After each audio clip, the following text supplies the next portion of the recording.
नमस्कार दोस्तों। कहानी शुरू करने से पहले मैं आपको ये बताना चाहती हूँ कि अगर आप मोरल एंड मोटिवेशन कहानी सुनना पसंद करते हैं तो आप मेरे दूसरे चैनल एम्पावर द लाइफ पर आ सकते हैं। आपका वहाँ स्वागत है। द गोल्डन स्टोरीज में आपका स्वागत है। आइए सुनते हैं भुवनेश्वर प्रसाद श्रीवास्तव की लिखी कहानी मौसी। मानव जीवन के विकास में एक स्थल ऐसा आता है जब वे परिवर्तन पर भी विजय पा लेता है। जब हमारे जीवन का उत्थान या पतन न हमारे लिए कुछ विशेषता रखता है, न दूसरों के लिए कुछ कौतूहल। जब हम केवल जीवित के लिए ही जीवित रहते हैं और वह मौत आती है पर नहीं आती। बिब्बो जीवन की उसी मंजिल में थी। मोहल्ले वाले उसे सदैव वृद्धा ही जानते, मानो वह अनंत के गर्भ में वृद्धा ही उत्पन्न होकर एक अनंत अचिंत्य काल के लिए अमर हो गई थी। उसकी हाथी के बेटों की बात नई नवेलियां उसका हृदय ना दुखाने के लिए मान लेती थीं। उसका कभी इस विस्तृत संसार में कोई भी था, यह कल्पना का विषय था। अधिकांश के विश्वास कोश में वह जगन्यता के समान ही एकाकी थी, पर वह कभी युवती भी थी। उसके भी नेत्रों में अमृत और विष था। झंझा की दया पर खड़ा हुआ रूखा वृक्ष भी कभी धरती का हृदय फाड़कर निकला था। वसंत में लहलहा उठता था और हेमंत में अपनी विरही जीवन यापन करता था। पर यह सब वह स्वयं भूल गई थी। जब हम अपनी असंख्य दुखद स्मृतियां नष्ट करते हैं तो स्मृति पट से कई सुख के अवसर भी मिट जाते हैं। हाँ, जिसे वह नहीं भूली थी, उसका भतीजा, बहन का पुत्र वसंत था। आज भी जब वे अपनी गोओं को सानी कर कच्चे आंगन के कोने में लौकी कुम्हड़े की बेलों को सवार कर प्रकाश या अंधकार में बैठती, उसकी मूर्ति उसके सम्मुख आ जाती। वसंत की माता का देहांत जन्म से 2 ही महीने बाद हो गया था और 35 वर्ष पूर्व उसका पिता पीले और कुम्हलाए मुख से यह समाचार और वसंत को लेकर चुपचाप उसके सम्मुख खड़ा हो गया था। इससे आगे की बात बिब्बो स्वप्न में भी नहीं सोचती थी। कोढ़ी यदि अपना कोढ़ दूसरों से छिपाता है तो स्वयं भी उसे नहीं देख सकता। इसके बाद का जीवन उसका कलंकित अंग था। वसंत का पिता वहीं रहने लगा। वह बिब्बो से आयु में कम था। एकाकी बिब्बो ने भी सोचा, चलो क्या हर्ज है, पर वह चला ही गया। और एक दिन वह और वसंत 2 ही रह गए। वसंत का बाप उन अधिकांश मनुष्यों में था जो अतृप्ति के लिए ही जीवित रहते हैं, जो तृप्ति का भार नहीं उठा सकते। वसंत को उसने अपने हृदय के रक्त से पाला, पर वह पर लगते ही उड़ गया और वह फिर एकाकी रह गई। वसंत का समाचार उसे कभी कभी मिलता था। 10 वर्ष पहले वे रेल की काली वर्दी पहने आया था और अपने विवाह का निमंत्रण दे गया। इसके पश्चात सुना वह किसी अभियोग में नौकरी से अलग हो गया और कहीं व्यापार करने लगा। बिब्बो कहती कि उसे इन बातों में तनिक भी रस नहीं। वह सोचती कि आज यदि वसंत राजा हो जाए तो उसे हर्ष ना होगा, और उसे कल फांसी हो जाए तो ना शोक। और जब मोहल्ले वालों ने प्रयत्न करना चाहा कि दूध बेचकर जीवन यापन करने वाली मौसी को उसके भतीजे से कुछ सहायता दिलाई जाए तो उसने घोर विरोध किया। दिन 2 घड़ी चढ़ चुका था।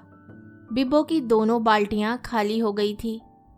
वह दुधारी का दूध आग पर चढ़ाकर नहाने जा रही थी कि उसके आंगन में एक अधेड़ पुरुष 5 वर्ष के लड़के की उंगली थामे आकर खड़ा हो गया।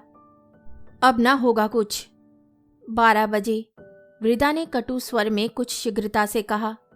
नहीं मौसी। बिब्बो उसके निकट खड़ी होकर उसके मुंह की ओर घूरकर स्वप्निल स्वर में बोली, वसंत। और फिर चुप हो गई। वसंत ने कहा, मौसी, तुम्हारे सिवा मेरे कौन है? मेरा पुत्र बेमां का हो गया। तुमने मुझे पाला है, इसे भी पाल दो, मैं सारा खर्चा दूंगा। अरे भर पाया, वृद्धा कंपित स्वर में बोली। बिब्बो को आश्चर्य था कि वसंत अभी से बूढ़ा हो चला था और उसका पुत्र बिल्कुल वसंत के और अपने बाबा के समान था। उसने कठिन स्वर में कहा, वसंत तू चला जा, मुझसे कुछ ना होगा।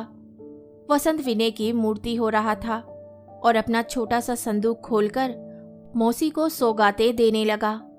वृद्धा 1 महीने पश्चात तोड़ने वाली लोकियों को छाकती हुई वसंत से जाने को कह रही थी, पर उसकी आत्मा में एक विप्लव हो रहा था। उसे ऐसा भान होने लगा जैसे वह फिर युवती हो गई। और एक दिन रात्रि की निस्तब्धता में वसंत के पिता ने जैसे स्वप्न में उसे थोड़ा चूम सा लिया और वे वसंत को वक्ष में चिपकाकर सिसकने लगी। ओह, पर वे वसंत के पुत्र की ओर आंख उठाकर भी नहीं देखेगी, वे उसे कदापि नहीं रखेगी, यह निश्चय था। वसंत निराश हो गया था, पर सवेरे जब वे बालक मन्नू को जगाकर ले जाने के लिए प्रस्तुत हुआ, बिब्बो ने उसे छीन लिया और मन्नू और 10 रुपए के नोट को छोड़कर वसंत चला गया। बिब्बो का दूध अब ना बिकता था। तीनों गाय एक के बाद एक बेच दी। केवल एक मन्नू की बछिया रह गई थी। कुम्हड़े और लौकी के ग्राहकों को भी अब निराश होना पड़ता था। मन्नू पीला, कांतिहीन, आलसी, सिंदूरी, चंचल और शरारती हो रहा था। महीने में 5 रुपयों का मनी ऑर्डर बसंत भेजता था, पर एक ही साल में बिब्बो ने मकान भी बंधक रख दिया। मन्नू की सभी इच्छाओं की पूर्ति अनिवार्य थी। बिब्बो फिर समय की गति के साथ चलने लगी।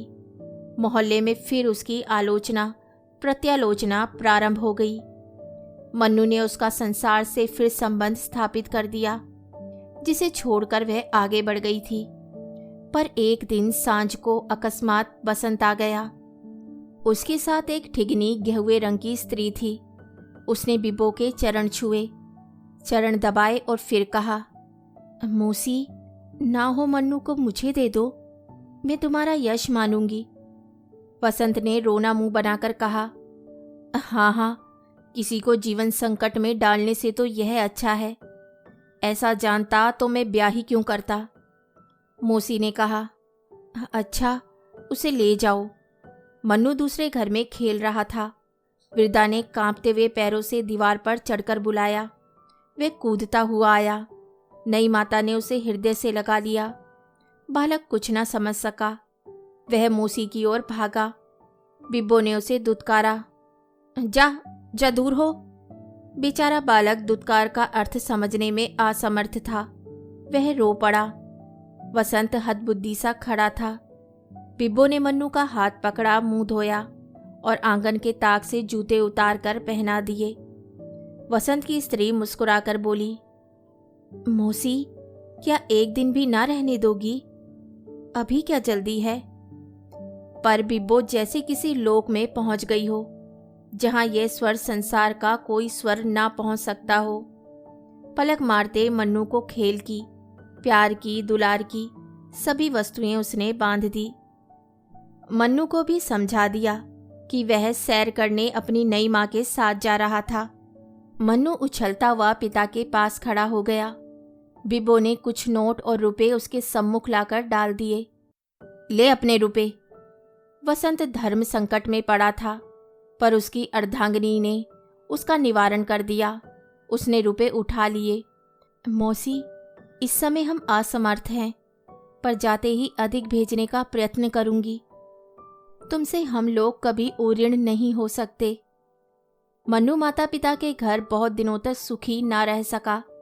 महीने में 2 बार रोगग्रस्त हुआ।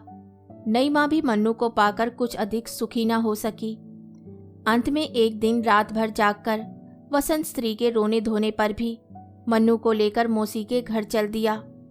वहां पहुंचकर उसने देखा कि मौसी के जीर्ण द्वार पर कुछ लोग जमा हैं। वसंत के इक्के को घेरकर उन्होंने कहा, आपकी यह मौसी है? आज 5 दिन से द्वार बंद है।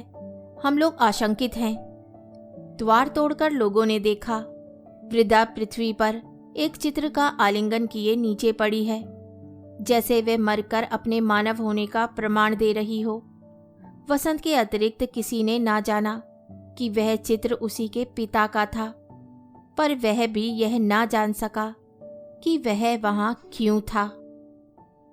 कहानी सुनने के लिए धन्यवाद। तो इसी के साथ मैं आपसे विदा लेती हूँ और कल फिर मिलती हूँ एक नई कहानी के साथ।